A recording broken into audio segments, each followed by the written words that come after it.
Thomas Merton's letter to Martin E. Marty from September 6th, 1967.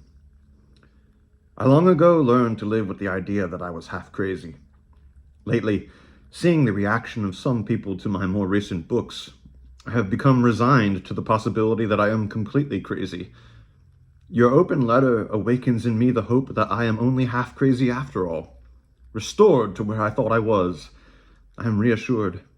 Thank you for your generosity. This is not the reply you suggested in your closing lines, only a spontaneous reaction of friendship and common concern. Not a scenario, but perhaps a few hopeful questions, based on a warm agreement with your own tentative approach. I like the whole picture of tolerance, play, not being too deadly serious, keeping creative possibilities open even when events are most destructive. I agree with you. It does no good to be too raffishly apocalyptic at this point. It only adds to the violence where there is already more than enough. I still think, though, that what I said 4 years ago needed to be said, and said perhaps in that provocative way. Today, there is plenty of provocation everywhere, and I aim at provoking no one if I can help it. When I say we are in for a hell of a time in this country, I am not being apocalyptic. Just saying what everyone now realizes. If my doubts about the viability of optimistic liberalism are greater now than they were before, it is because such liberalism presupposes a situation that can be controlled by reasonable policies. There has been a shaking of foundations. There has been a shaking of foundations, just a beginning. Reasonable control is not something we can rely on, nor even reasonable dialogue. We are not even going to find things fitting the names we have been accustomed to give them. We are in a great crisis of meaning. The fact that the racial identity of the Negro is now a central question is only a small part of it. Now, more than ever, generalizations, particularly old and familiar generalizations, are going to be dangerous. Perhaps we must now all be very careful to explain ourselves when we say the Negro or the liberal. What Negro, and what liberal, and what radical? I should imagine this summer's crisis has done a lot of winnowing among liberals, driving a great many to the right and a few to a hesitant left that is not quite there. I don't know. I am just guessing. I imagine, though, that there must be a few liberals around who are now fully convinced of the need for a new politics in this country. The old two-party system was finished decades ago. Perhaps there is some hope that out of this hot summer, we may at last get the serious beginnings of a really effective radical coalition where, in spite of all the black separatism that is announced by the Negro, there may in fact be collaboration between white and black on the left toward peace, new horizons, constructive change, not without a little more shaking of the foundation. This is perhaps the only hope of a third way, something other than complete anarchy on the one hand or a police state on the other. I happened to be in Louisville right after the Detroit riots, and right after there was supposed to be a riot in Louisville itself. The riot did not take place. All the Negroes I met were being not only friendly, but vociferously friendly. I did not feel that they were tense and mad, but relaxed and confident. It was the kind of feeling you used to get on the campus at Columbia the morning after we had burned down the Barnard fence. Not a sense of animosity and racial war. Obviously, I must follow my own rule and not generalize from this very limited experience. But I am quite sure that it is very important at the moment not to lump the Negro into one mad red-eyed monster with a Molotov cocktail in his hand, nor to panic at the thought that the Negro's hate of the white man has now reached the point where it is completely irreversible and can be assuaged only by everybody's blood. This is just not true of the Negro in general, only a small minority. And in that small minority, the hate of the white man tends to be, first of all, a hate of white society, the hate of its institutions, its self-image, its property, its pretensions.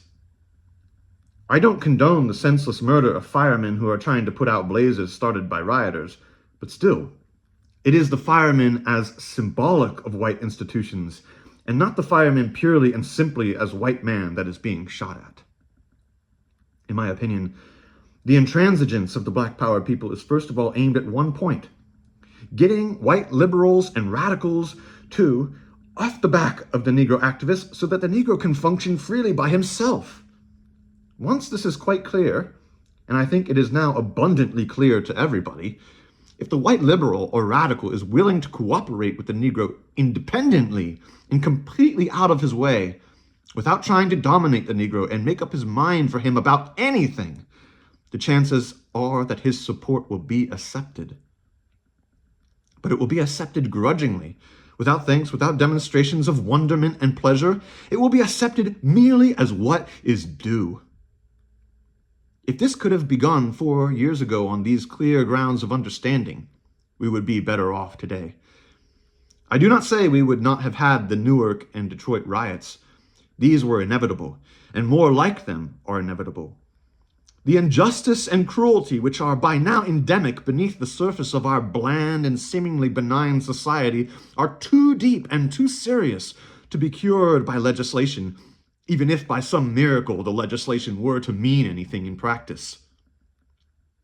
This is all going to have to come out the hard way, and in my opinion, forgive the slight twanging of those apocalyptic wires, the unchristianity of American Christianity is going to be inexorably exposed and judged. Mine, perhaps, included.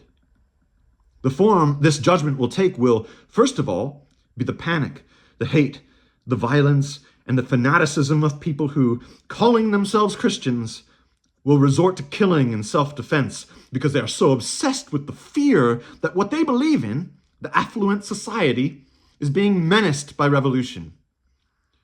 It is significant that the TV set, fancy clothes, furniture, liquor, and of course weapons are so central in the rioting and looting of the ghetto.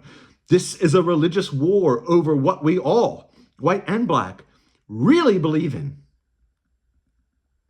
It is here that I return to one of my more obvious suggestions. We Christians, some of us at least, were and are anxious to support the Negro nonviolent movement for civil rights, which is now, if not completely a thing of the past, at least seriously diminished in significance. But what about a white nonviolent response to Negro violence? Strangely enough, that has not been preached, though in fact it has been practiced. I think, for instance, of Monsignor Robert Fox and his people in the Puerto Rican riots in East Harlem. Processions with flowers and lights, songs in the streets on the nights of rioting certainly did a great deal to keep things calm. But of course, the great thing is for this witness to be unambiguous, and it is hard for the clergy to be unambiguous insofar as the priest, like it or not, is aligned with the cop and the National Guardsman as a defender of the establishment.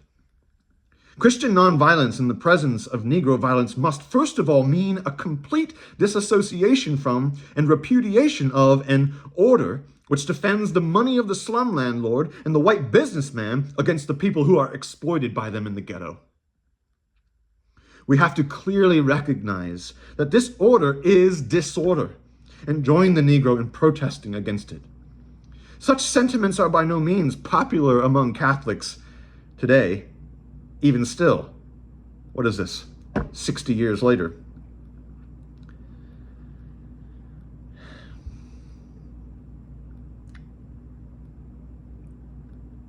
But I submit they must be made and aired. And I think you will agree they are not apocalyptic. I am certainly all for your idea that in our search for ways of keeping elements of reason and humanity alive in an ugly and destructive situation, we can best study the ways of flower power. You do not use that expression, which is already perhaps a bit outworn.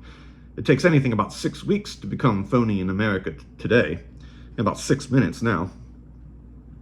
But in conclusion, I take this opportunity to say precisely where I myself stand.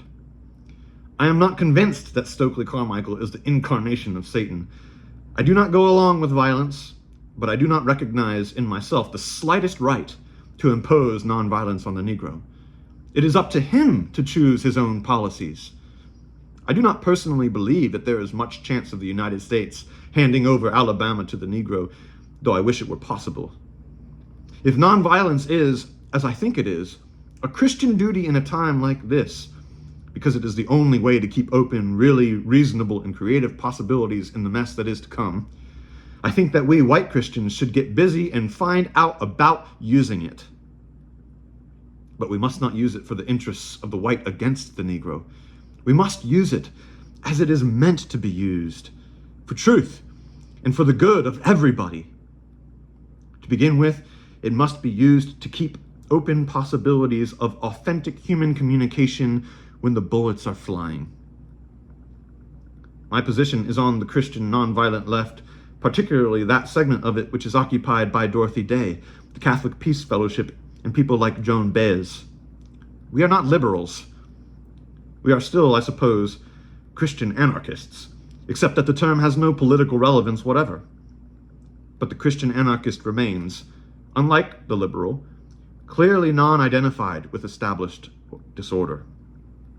Or at least he tries to. In so doing, he may exasperate everyone, but perhaps sometimes he may see an opening toward peace and love even when the sulfur and brimstone are at their worst, and others have given up trusting in anything except weapons.